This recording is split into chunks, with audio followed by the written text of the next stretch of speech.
우리 시간 강단에 있는 기도 제목을 가지고 2분 동안 기도하는 시간 갖겠습니다. 다 같이 기도하며 나아가겠습니다.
할렐루야.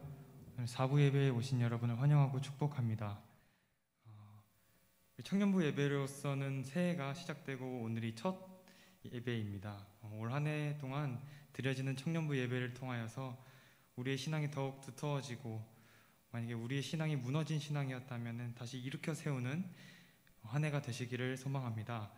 오늘 우리 교회 옆에 있는 형제 자매들과 또 가족들과 같이 예배를 드리고 있다면 가족들과 이렇게 인사하겠습니다. 복을 나누는 삶을 삽시다. 이렇게 인사하겠습니다. 복을 나누는 삶을 삽시다.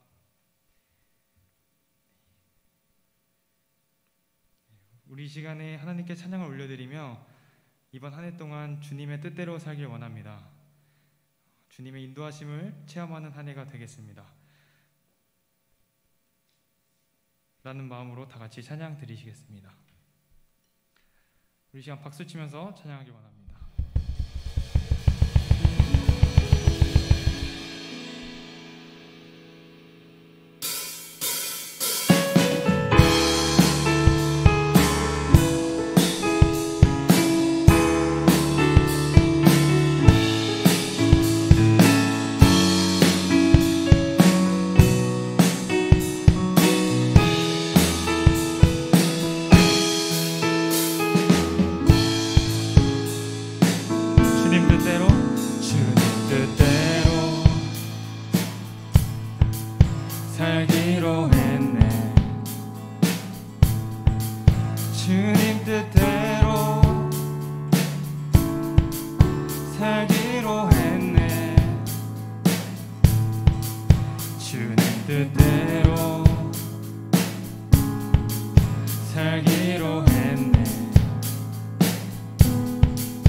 날 몰라줘도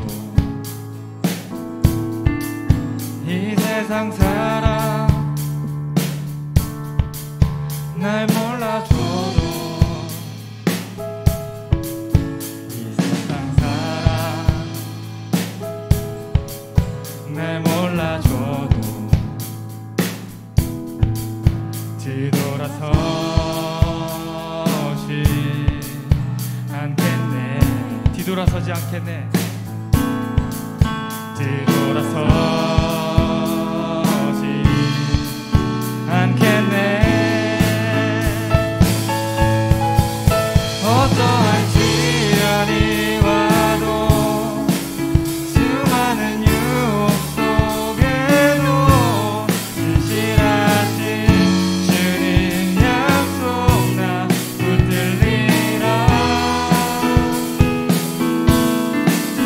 세상이 이해 못하고 우리를 조롱하여도 진실하신 주님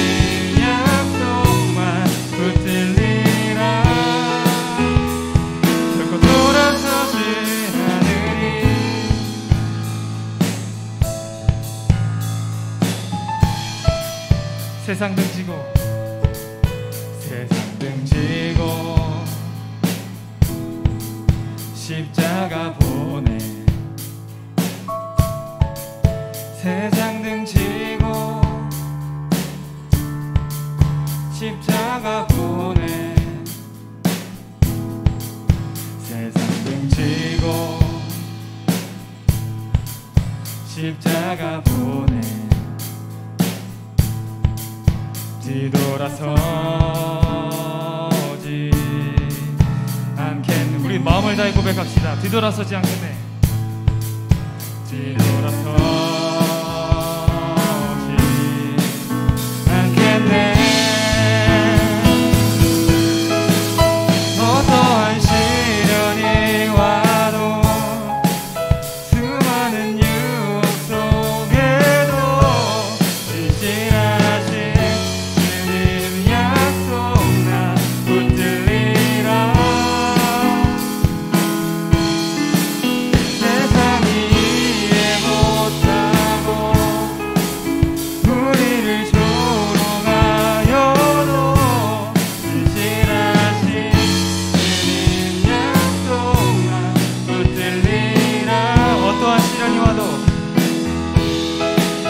어떠한 시련이 와도 수많은 유혹 속에도 진실하신 주님 약속 나 붙들리라. 세상이 이해 못하고 세상이 이해 못하고 우리를 조롱하여도 진실하신 주님 약속만 붙들리라. 결코 돌아서지 않으리.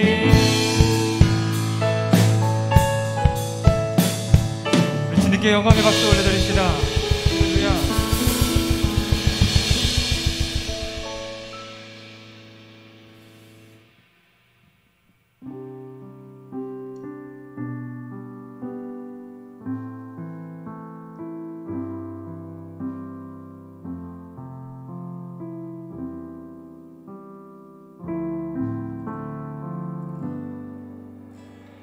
주를 바라며 구한 모든 것 꺼낼 수 없는 마음도 주님 듣고 계시네. 뜻하신 대로 인도하소서. 언제나 주님 따르며 그 곁에 거하리라. 주의 인자는 영원하시니 주의 인자는 영원하시니 신실한 주의 이끄심 나는 찬양하리라. 모든 시간을 주께 드리네. 한 걸음 내딛은 삶을 나의 주께 드리네. 주와 함께한 고백 주와 함께한 고백 내 삶에 채우소서. 나를 향하신 주님의 마음 담아주소서. 주의 부으신 계획 온전히 이루소서. 나의 삶의 결이 주의 길을 함께 하소서. 주의 인자는 영원하시니 주의 인자는 영원하시니 신실한 주의 이끄심 나는 찬양하리라. 모든 시간을 주께 드리네. 한 걸음 내디딘 삶을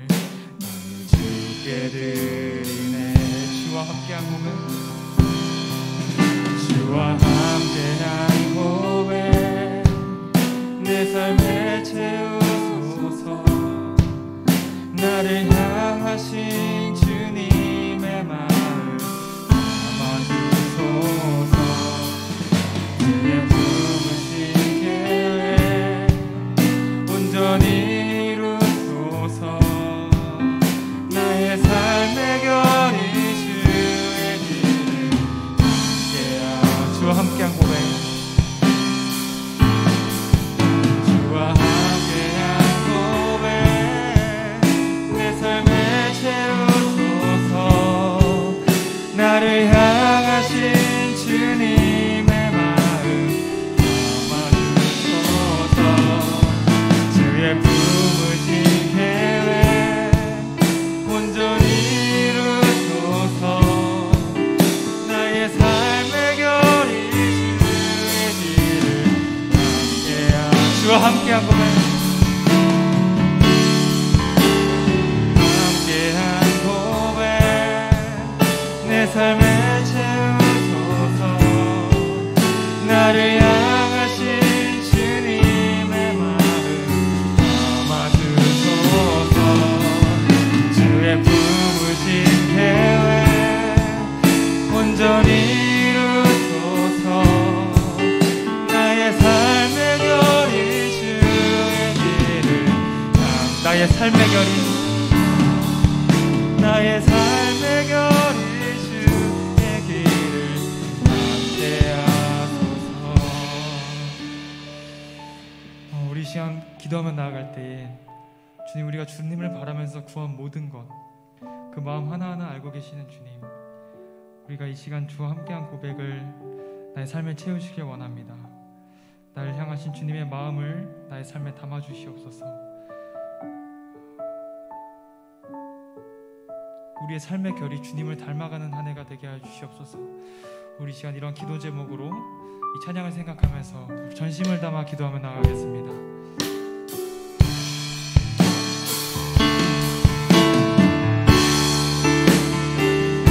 이번 한 해 주님 말씀을 붙잡기 원합니다. 주님, 우리의 삶이 무너졌다면, 주님, 우리의 신앙이 무너졌다면, 우리 이번 한 해 다시 일어나는 은혜들이 될 수 있도록 인도하여 주시옵소서. 이번 한 해 우리 무너진 재단을 다시 세우려고 하고 있습니다. 주님, 우리의 무너진 삶모임과 우리의 신앙생활을 다시 일으켜 세워주시옵소서. 주님의 말씀을 더욱더 보며 주님께 더욱더 기도하며 나가는 주님들이 될 수 있도록 인도하여 주시옵소서. 삶의 결이 주님의 모습을 담게 하여 주시옵시고, 하느님 말씀을 따라 사는 청년들이 될 수 있도록 인도하여 주시옵소서. 주님 아버지, 더욱더 기도하며 나아가고 더욱더 주님을 공부하며 나아가는 청년들이 될 수 있도록 인도하여 주시옵소서. 주님을 더욱더 찬양하고 우리 입술에서 하나님을 고백하는 그런 시간들이 많아질 수 있도록 이번 한 해 인도하여 주시옵소서.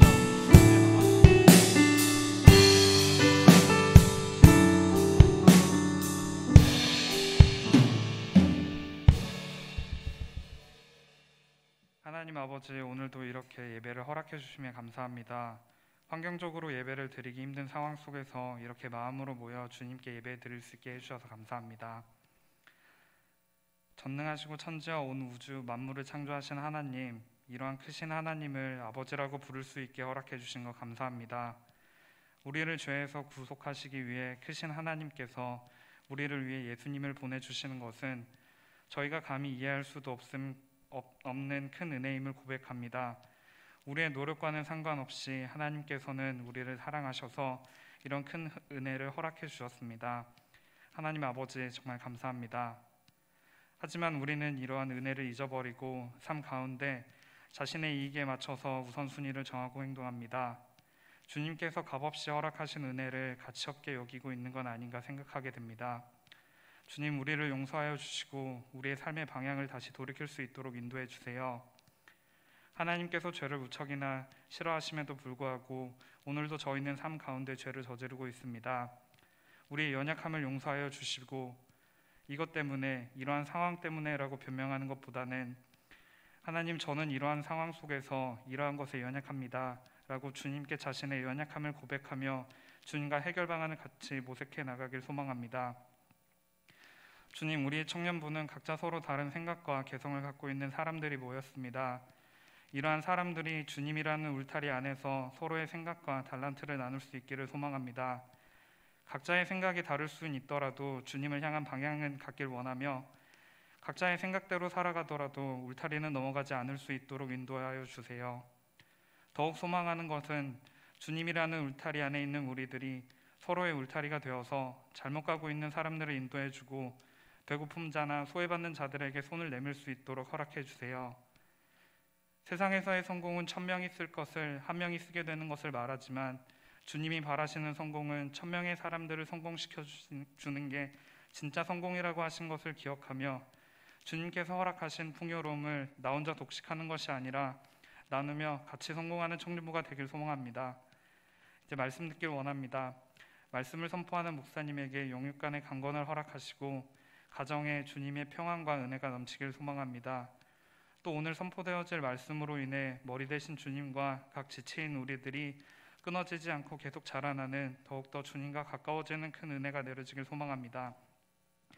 주님, 2021년에는 코로나가 종식되어 함께 모여 주님께 예배드리길 소망합니다. 감사합니다. 예수님의 이름으로 기도드리며 지금부터 주님께서 가르쳐 주신 기도를 다 같이 드리시겠습니다. 하늘에 계신 우리 아버지, 아버지의 이름을 거룩하게 하시며 아버지의 나라가 오게 하시며 아버지의 뜻이 하늘에서와 같이 땅에서도 이루어지게 하소서. 오늘 우리에게 일용할 양식을 주시고 우리가 우리에게 잘못한 사람을 용서하여 준 것 같이 우리 죄를 용서하여 주시고 우리를 시험에 빠지지 않게 하시고 악에서 구하소서. 나라와 권능과 영광이 영원히 아버지의 것입니다. 아멘.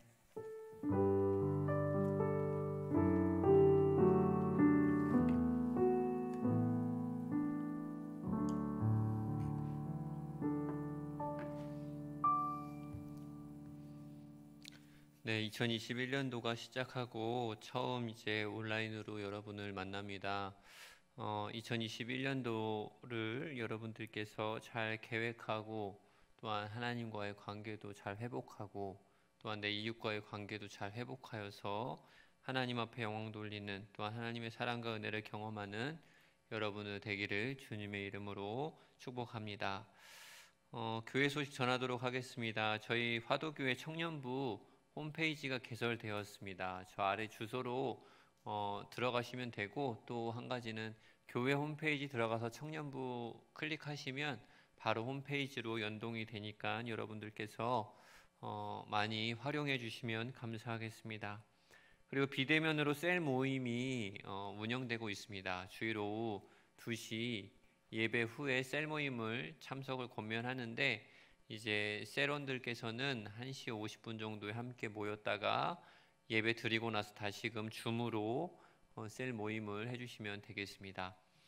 2월 초 새내기 환영회가 비대면으로 있을 예정입니다. 청년들께서는 많은 참석 부탁드립니다. 그리고 장례 당한 가정이 있습니다. 이종규 우리 청년 할아버지 별세하셔서 조문 갔다 왔습니다. 그리고 저희가 지금 토요일마다 오늘부터 시작하였는데 이제 토요일마다 청년부 셀 기도회가 있습니다. 예배 회복 기도회 있는데 셀별로 진행하는 가운데 있습니다. 그래서 여러분들께서 많이 참석해 주시면 감사하겠습니다. 네, 우리 이제 하나님 말씀 보도록 하겠습니다. 사사기 21장 1절에서 25절까지의 말씀입니다.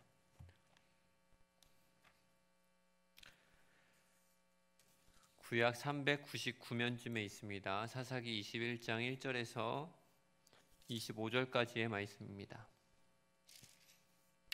제가 봉독하도록 하겠습니다. 이스라엘 사람들이 미스바에서 맹세하여 이르기를 우리 중에 누구든지 딸을 베냐민 사람에게 아내로 주지 아니하리라 하였더라. 백성이 베델에 이르러 거기서 저녁까지 하나님 앞에 앉아서 큰 소리로 울며 이르되 이스라엘의 하나님 여호와여 어찌하여 이스라엘에 이런 일이 생겨서 오늘 이스라엘 중에 한 지파가 없어지게 하시나이까 하더니 이튿날에 백성이 일찍이 일어나 거기에 한 제단을 쌓고 번제와 화목제를 드렸더라. 이스라엘 자손이 이르되 이스라엘 온 지파 중에 총회와 함께하여 여호와 앞에 올라오지 아니한 자가 누구냐 하니 이는 그들이 크게 맹세하기를 미스바에 와서 여호와 앞에 이르지 아니하는 자는 반드시 죽일 것이라 하였음이라. 이스라엘 자손이 그들의 형제 베냐민을 위하여 뉘우쳐 이르되 오늘 이스라엘 중에 한 지파가 끊어졌도다. 그 남은 자들에게 우리가 어떻게 하면 아내를 얻게 하리오? 우리가 전에 여호와로 맹세하여 우리의 딸을 그들의 아내로 주지 아니하리라 하였도다. 또 이르되 이스라엘 지파 중 미스바에 올라와서 여호와께 이르지 아니한 자가 누구냐 하고 본즉 야베스 길르앗에서는 한 사람도 진영에 이르러 총회에 참여하지 아니하였으니 백성을 계수할 때에 야베스 길르앗 주민이 하나도 거기 없음을 보았음이라. 회중이 큰 용사 12,000명을 그리로 보내며 그들에게 명령하여 이르되 가서 야베스 길르앗 주민과 부녀와 어린아이를 칼날로 치라. 너희가 행한 일은 모든 남자 및 남자와 잔 여자를 진멸하여 바칠 것이니라 하였더라. 그들이 야베스 길르앗 주민 중에서 젊은 처녀 400명을 얻었으니 이는 아직 남자와 동침한 일이 없어 남자를 알지 못하는 자라. 그들을 실로 진영으로 데려오니 이곳은 가나안 땅이더라. 온 회중이 림몬 바위에 있는 베냐민 자손에게 사람을 보내어 평화를 공포하게 하였더니 그때 베냐민이 돌아온지라. 이에 이스라엘 사람이 야베스 길르앗 여자들 중에서 살려둔 여자들을 그들에게 주었으나 아직도 부족함으로 백성들이 베냐민을 위하여 뉘우쳤으니 이는 여호와께서 이스라엘 지파들 중에 한 지파가 빠지게 하셨음이었더라. 회중이 장로들이 이르되 베냐민의 여인이 다 멸절되었으니 이제 그 남은 자들에게 어떻게 하여야 아내를 얻게 할까 하고 또 이르되 베냐민 중 도망하여 살아남은 자에게 마땅히 기업이 있어야 하리니 그리하면 이스라엘 중에 한 지파가 사라짐이 없으리라. 그러나 우리가 우리의 딸을 그들의 아내로 주지 못하리니 이는 이스라엘 자손이 맹세하여 이르기를 딸을 베냐민에게 아내로 주는 자는 저주를 받으리라 하였음이로다 하니라. 또 이르되 보라 베델 북쪽 르보나 남쪽 베델에서 세겜으로 올라가는 큰 길 동쪽 실로에 매년 여호와의 명절이 있도다 하고 베냐민 자손에게 명령하여 이르되 가서 포도원에 숨어 보다가 실로의 여자들이 춤을 추러 나오거든 너희는 포도원에서 나와서 실로의 딸 중에서 각각 하나를 붙들어 가지고 자기 아내로 삼아 베냐민 땅으로 돌아가라. 만일 그의 아버지나 형제가 와서 우리에게 시비하면 우리가 그에게 말하기를 청하건대 너희는 우리에게 은혜를 베풀어 그들을 우리에게 줄지니라. 이는 우리가 전쟁할 때 각 사람을 위하여 그의 아내를 얻어주지 못하였고 너희가 자의로 그들에게 준 것이 아니니 너희에게 죄가 없을 것임이니라 하겠노라 하매 베냐민 자손이 그같이 행하여 춤추는 여자들 중에서 자기들의 숫자대로 붙들어 아내로 삼아 자기 기업에 돌아가서 성읍들을 건축하고 거기에 거주하였더라. 그때 이스라엘 자손이 그곳에서 각기 자기의 지파 자기의 가족에게로 돌아갔으니 곧 각기 그곳에서 나와서 자기의 기업으로 돌아갔더라. 그때 이스라엘 왕이 없으므로 사람이 각기 자기의 소견에 오른 대로 행하였더라. 아멘. 자, Let the King be King이라는 제목을 가지고 하나님의 말씀 전하도록 하겠습니다. 오늘로써 사사기 강의 마지막 시간입니다. 1년 동안 함께 말씀을 나누었는데 사사기가 우리에게 주는 메시지가 무엇이었는지 여러분들 기억나시나요? 오늘 사사기의 마지막 시간 왕을 왕되게 하라라는 제목으로 하나님 말씀 전하도록 하겠습니다. 2500여 년 동안 수많은 철학자에게 영감의 원천이었던 플라톤의 대화편 중에서 가장 아름다운 문체와 짜임새 있는 구성을 자랑하는 향연 편에 이런 내용이 들어 있습니다. 플라톤의 스승이었던 소크라테스는 어떤 일의 과정과 결과 중에서 중요한 의미를 갖는 것은 결과가 아니라 과정이라고 하였습니다. 그는 어떤 물건을 갖기 위해 열심히 일해서 돈을 벌어 그 물건을 사는 경우와 그 물건을 그냥 훔쳐서 가진 경우를 예로 들었습니다.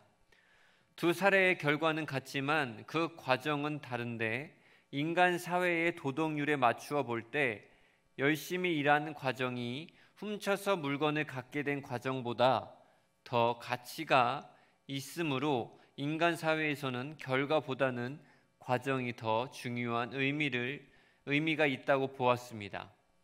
그 이후 현지에 이르기까지 수많은 철학자와 사회의 정신적 지도자들 역시 과정이 결과보다 더 중요하다고 역설하면서 결과에 연연하기보다 과정에 충실해야 한다는 사회적 분위기를 조성하려고 애써왔습니다.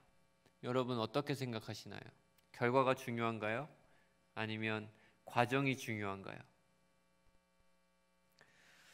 그러나 요즘은 과정이 어떻든 결과가 좋으면 그만이라는 생각이 우리 사회를 움직이고 있는 것 같습니다. 뉴스를 통해서 충분히 보면 우리가 결과를 중요시하는 사회라는 것을 명백히 알 수가 있습니다. 그러다 보니 편법과 꼼수가 기승을 부립니다.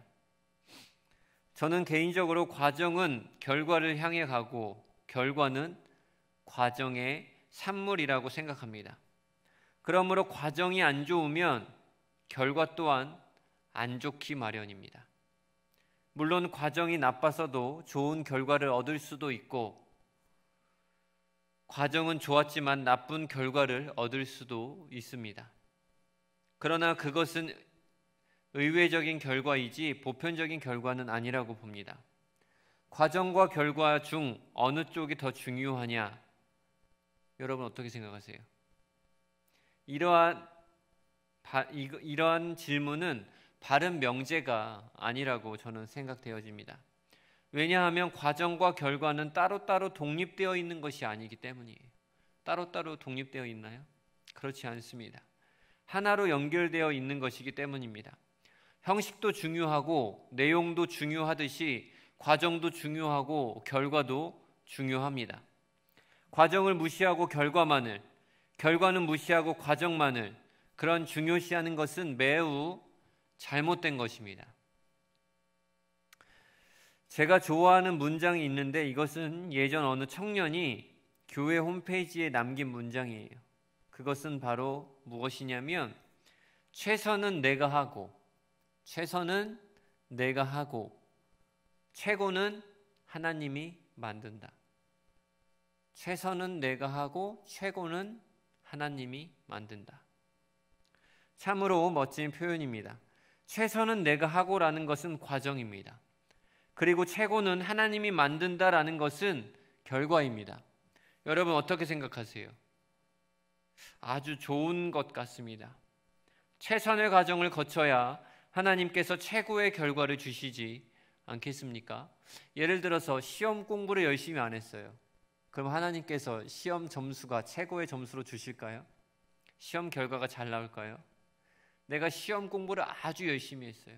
그랬더니 하나님께서 실수도 하지 않게 하셔서 시험을 아주 잘 보게 되었어요. 사랑하는 청년들이여, 여러분의 최선에 하나님은 반드시 최고의 열매를 맺게 하실 것입니다. 여러분 최선을 다하셔야 됩니다. 최선을 다하지 않고 하나님께 무엇을 바라지 마세요. 최선을 다하십시오. 오늘 본문은 과정이 어떻든 결과만 좋으면 된다는 어리석은 그런 사고방식에 사로잡혀 살았던 사사시대 사람들의 이야기입니다. 사사기 17장부터 21장까지의 사건들은 왕이 없었어요. 그래서 왕이 없는 그런 시대의 무정부 상황이 얼마나 참혹하고 혼란스럽고 고통이었는지를 보여주고 있어요. 그 내용을 제가 간략하게 말씀드리도록 하겠습니다. 먹을 것이 없어서 방황하는 레위인이 있었죠. 편리주의에 빠져 우상을 만들어 자기 집 사당에 모시는 행위가 있었죠. 레위인 제사장을 사유화했었죠. 레위인이 첩을 취했고 한 무리가 동성강간을 하려다 여의치 않자 한 여인을 윤관하고 죽였습니다. 아내의 시체를 토막내 자신의 분노를 드러낸 남편이 있었고, 잘못된 행동을 뉘우치기보다는 전쟁도 불사하는 화인 맞은 양심 마비 현상이 있었습니다. 한 지파를 거의 소멸시켜버린 지파들의 내전이 있었고, 마지막으로 오늘 본문에 인신 납치를 서슴지 않은 것까지 이 모든 사건과 상황들이 사사 시대를 특징 짓습니다. 여러분, 내용들이 어떻습니까?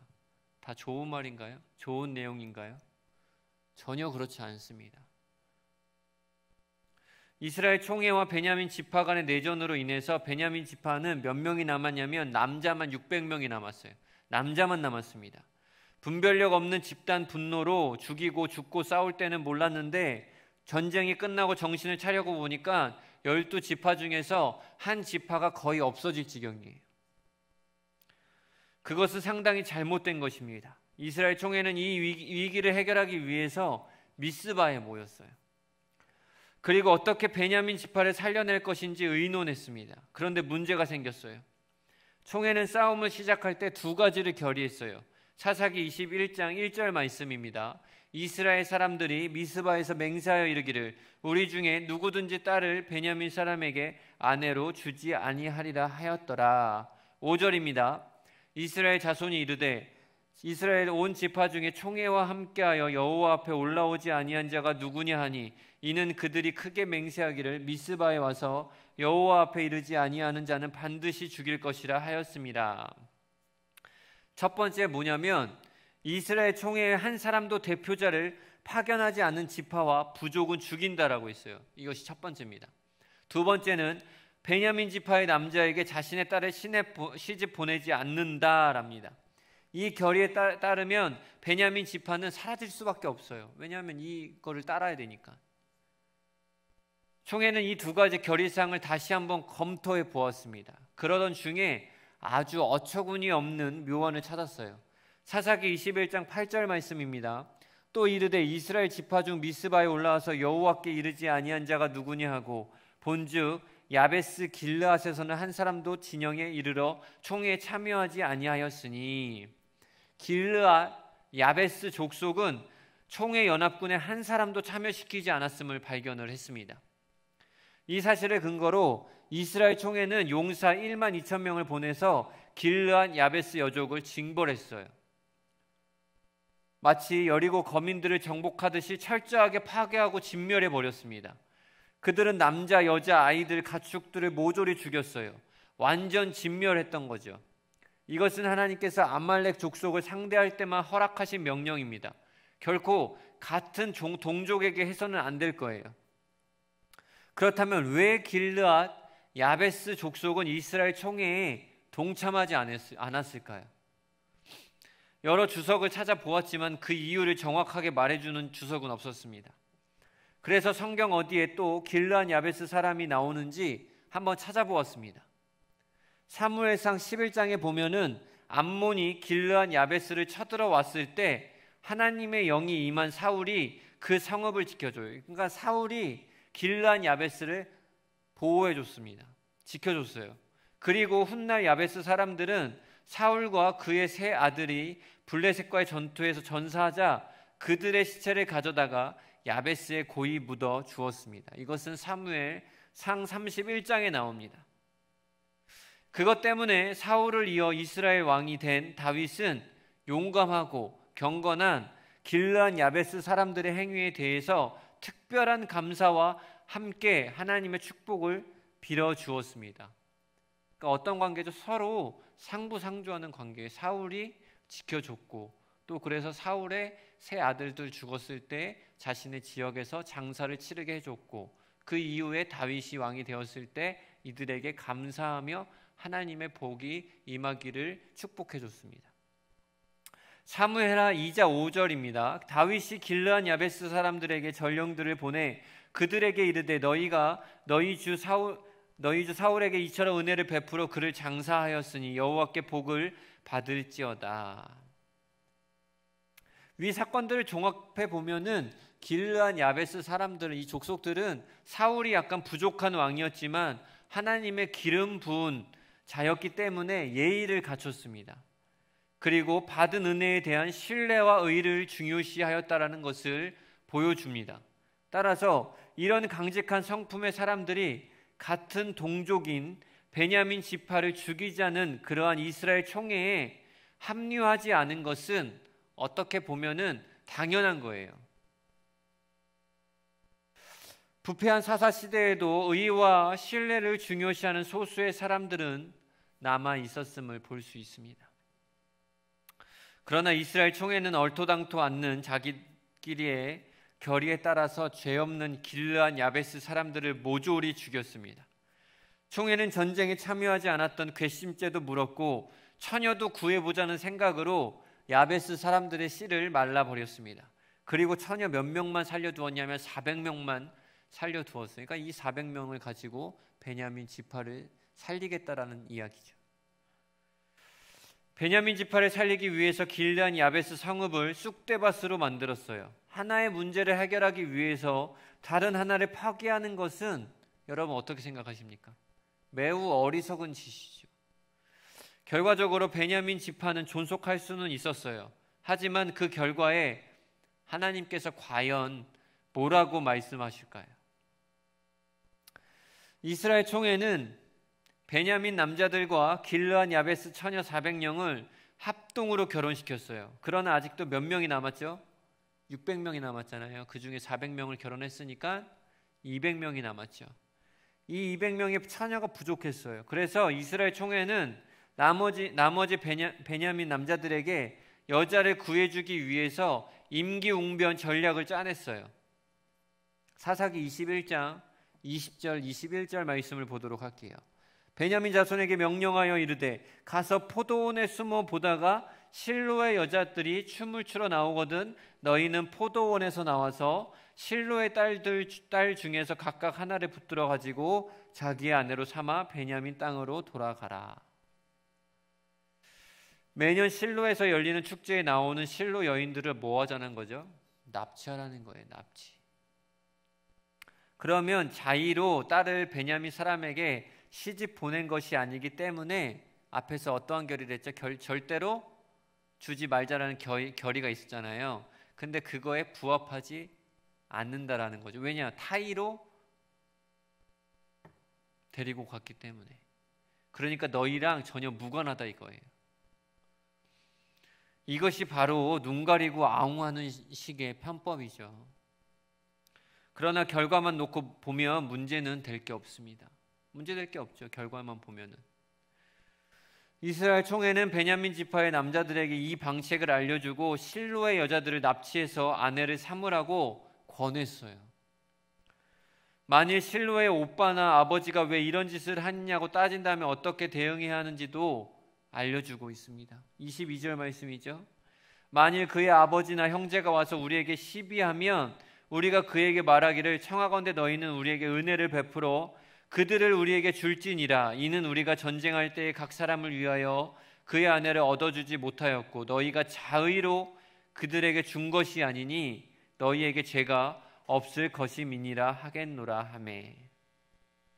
쉽게 말해 너희는 아량을 베풀어 너희 딸을 아내로 삼게 하라는 것이죠.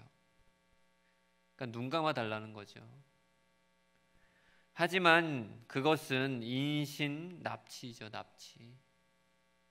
어떻게 임신 납치를 아량으로 대하라는 것이죠? 여러분 가능하세요? 그러나 실로 사람들은 어떻게 할 수가 없었습니다. 그 당시 실로는 가난한 땅이었어요. 힘없는 사람들이 모여 사는 곳이었습니다. 가난하고 힘없는 마을이었기 때문에 이스라엘 총회의 횡포를 어떻게 할 수가 없었습니다. 성경에 기록은 없지만 아마 얼마의 보상금을 주면서 모른 채 하라고 지시했는지도 모르죠. 사사시대의 약자들의 생활 패턴이 오늘날에도 동일하게 나타나고 있죠.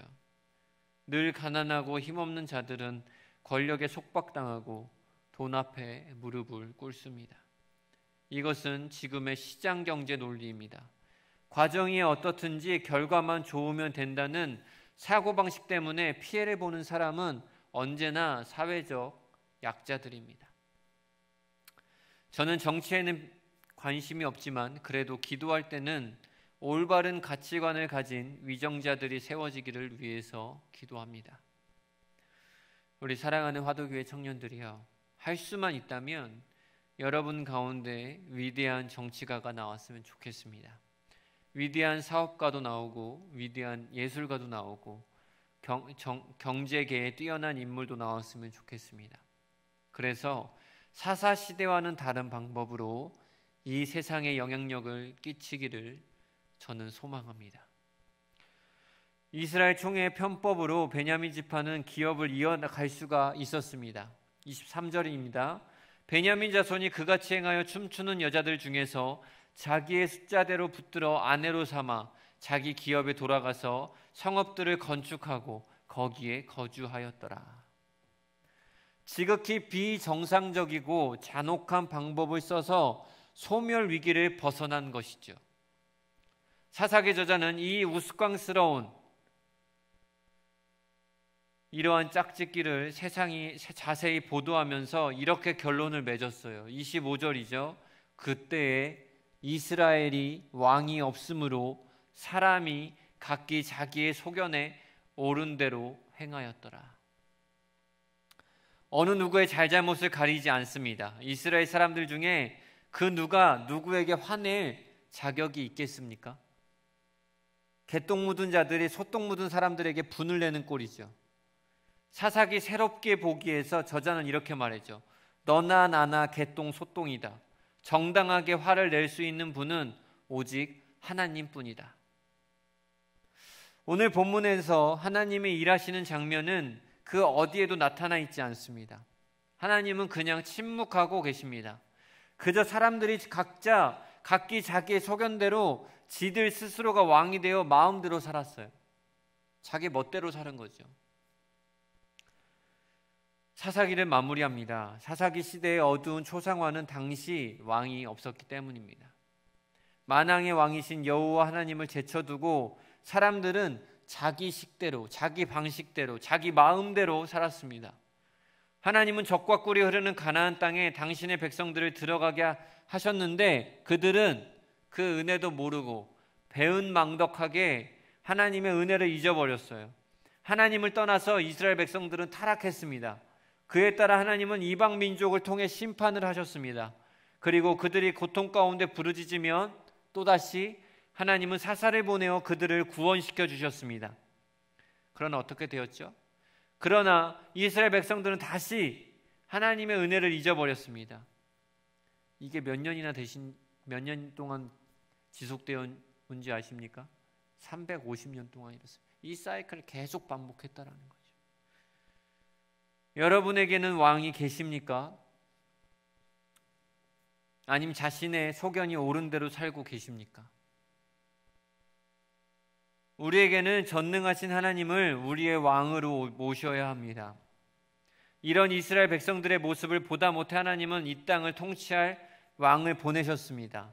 바로 그 왕의 이야기가 룻기에 나타납니다. 하나님을 대신하여 이 땅을 통치할 베들레헴 출신 왕 다윗을 세상에 보내시겠다라는 뜻이 룻기에 들어 있습니다. 룻기는 하나님의 섭리하심과 인애가 넘치는 성경입니다. 우리는 룻기를 통해서 하나님의 사랑이 얼마나 위대한지를 느끼게 될 것입니다. 그리고 하나님의 사랑을 받는 자들의 인생이 얼마나 멋지고 역전되어 가는지를 경험하게 될 것입니다. 우리 이제 다음 주부터 룻기 강해가 시작됩니다. 기대하시라. 개봉방. 저를 기대하라는 것이 아니고 하나님의 말씀을 기대하라는 것입니다. 사랑하는 화도교회 청년들이여, 여러분은 세상이 감당하지 못하는 사람입니까? 아니면 세상을 감당치 못하는 사람입니까? 히브리서 11장 38절에서 믿음의 사람은 세상이 감당하지 못한다. 다시 한번 제가 말씀드리겠습니다. 믿음의 사람은 세상이 감당하지 못한다라고 말씀합니다. 쉽게 말해 세상 문화가 믿음의 사람을 어찌하지 못한다라는 뜻이죠. 여러분은 가나안, 즉 세상에서 영향력을 끼치며 살고 계십니까? 아니면 세상의 종이 되어 비굴하게 살고 계십니까? 돈의 종, 야망의 종, 상처의 노예, 거짓의 노예, 자기 소견대로 살고 있지는 않습니까? 하나님은 정말 여러분에게 왕이십니까? 여러분의 가치관은 어디에 초점을 맞추고 계십니까? 지금까지 우리가 사사기를 통해 살펴본 주제들입니다. 사사기를 통해 하나님께서 말씀하시는 결론은 이것입니다. Let the king be king. 왕을 왕되게 하라.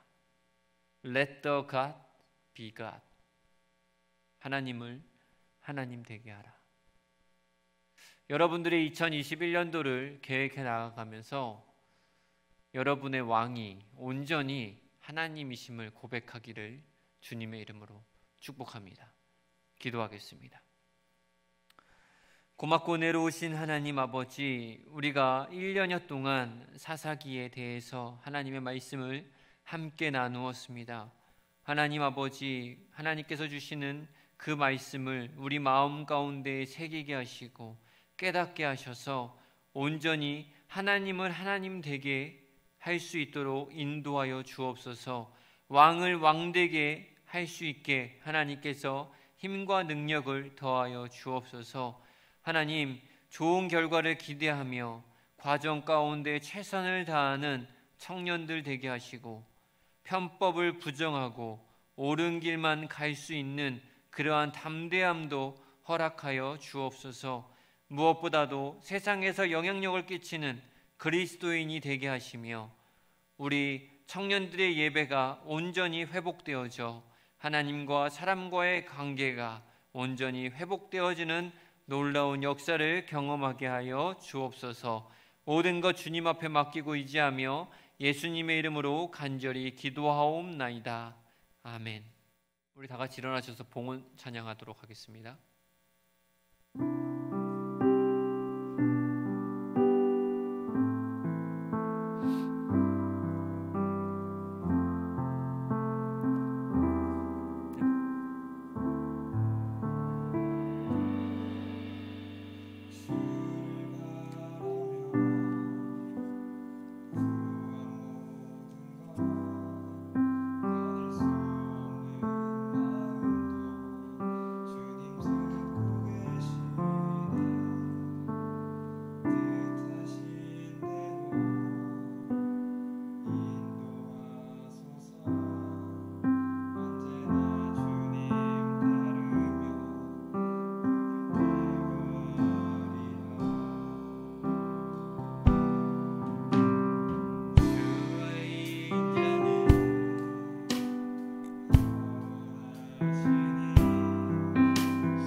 사랑이 많으신 하나님 아버지, 우리가 비록 온라인이지만 주님 앞에 예배드릴 수 있게 하심을 감사합니다. 하나님, 우리가 영상으로 주님 앞에 예배드릴 때 하나님께서 사랑과 은혜를 내려주셔서 우리가 그것들을 경험하며 이 세상에 널리 전하며 살아갈 수 있도록 인도하여 주옵소서. 하나님 아버지, 추운 날씨 때문에 또한 코로나19 때문에 너무나도 힘들고 어려움을 겪고 있는 많은 국민들이 있습니다. 하나님, 그들에게 이길 수 있는 힘과 능력을 더하여 주시고 용기 잃지 않도록 하나님께서 붙들어 주시며 하루속히 이 모든 것들이 정상화되어질 수 있도록 하나님 도와 주옵소서. 하나님 아버지, 무엇보다도 우리 청년들 취업을 준비하는 가운데 있습니다. 또한 새로운 공부를 준비하는 가운데 있습니다. 언제 어디서든지 하나님께서 그 앞길 열어주시고 형통한 삶을 살게 하여 주시고 최선을 다할 수 있게 하여 주셔서 그 결과도 하나님께서 최고의 것으로 만들어 주옵소서. 하나님 아버지, 주님 앞에 예물을 드립니다. 이 예물이 쓰이는 곳곳마다 하나님의 말씀이 전파되어지게 하시고 하나님의 귀한 열매가 맺어지게 하여 주옵소서. 모든 것 주께 맡기고 의지하며 예수님의 이름으로 간절히 기도하옵나이다. 아멘. 우리 다 같이 결단 찬송하도록 하겠습니다.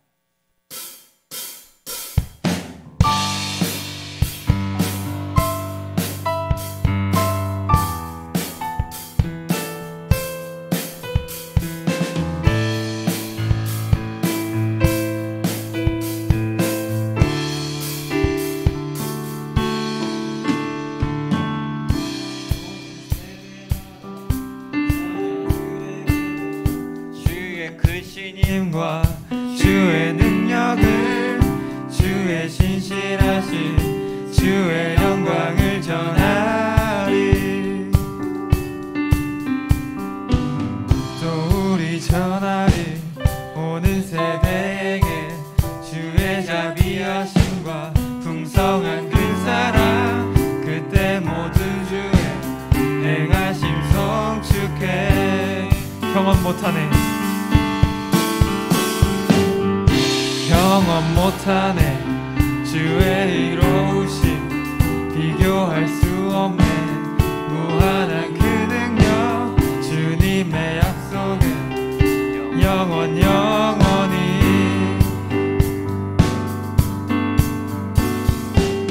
낙심한 자들을 일으켜 주시며 주를 부를 때 찾아와 주시네.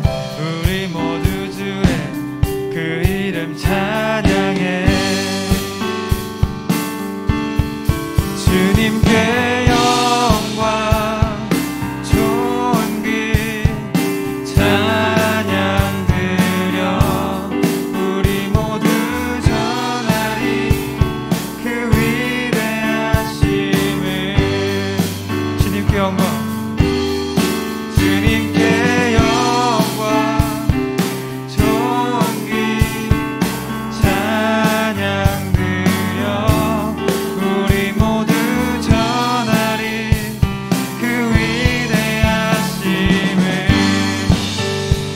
전하리 우리 모두 전하리 그 위대하심을.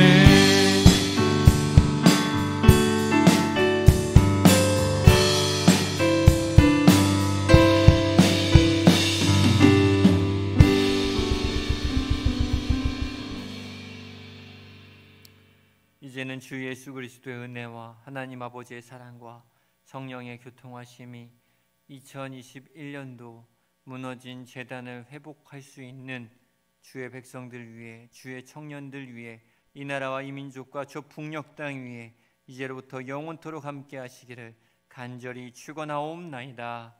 아멘.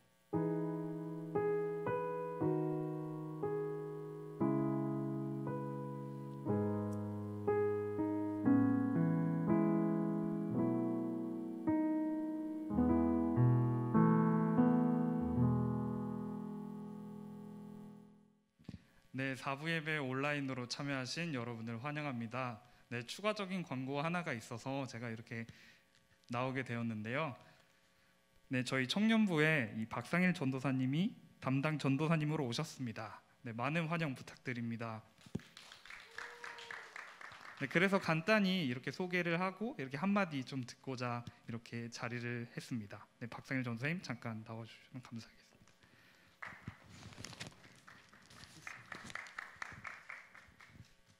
네, 안녕하세요. 박상희 전도사입니다. 네, 감사합니다. 제가 가장 좋아하는 말 중에 이런 말이 있는데요. 19세기 윌리엄 케이라는 개신교 선교 선구자가 이런 말을 했습니다. 하나님이 행하실 일을 기대하라. 저는 이제 사실 이제 올해 많은 기대를 가지고 청년부를 이렇게 문효선 목사님과 함께 맡게 되는데요. 우리 함께 하나님께서 행하실 일을 기대하면서 또 우리의 무너진 재단을 회복하실 그 하나님의 능력을 기대하면서 우리 함께 2021년을 함께 최선을 다해서 섬겼으면 좋겠습니다. 감사합니다. 네, 다시 한번 저희 청년부를 맡아주신 박상일 전도사님께 감사의 인사를 드리며 네, 이번 한 주도 안전하게 한 주 보내시길 소망합니다. 감사합니다.